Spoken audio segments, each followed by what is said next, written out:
I think the challenge, in particular with professional services firms, is that individual partners know an awful lot about their particular subject. I mean, the reason they are being interviewed in the first place is because they are seen to be the expert in the particular case. So what we will try to do is pick out the kernel of information that they want to get across. We also have to make sure that they're speaking in a language that makes sense to their audience. Now, if you're delivering a very learned speech, for example, to the Law Society, there can be an expectation of what the audience understands and what they know.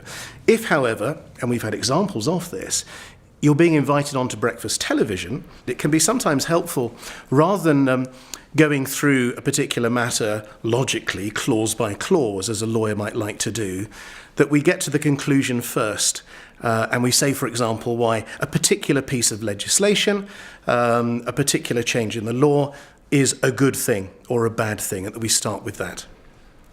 I think one of the examples that always comes to my mind in terms of getting a partner ready for television was when there was a change in law relating to an enduring power of attorney. The challenge there was to make it clear to him that he would have perhaps 45 seconds to present the case, and perhaps another supplementary question would give rise to another 45 seconds.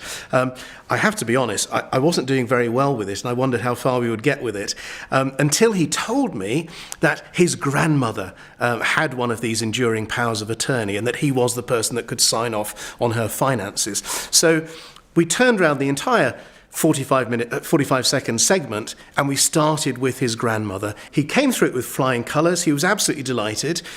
He did actually hug me, which I found a little bit sort of unnecessary. But what it did mean on a serious point was that over the coming days and weeks, he actually got some phone calls from clients that he really wasn't expecting, that he wouldn't have had otherwise, people coming to him and saying, would you be able to deal with this, with this issue for me?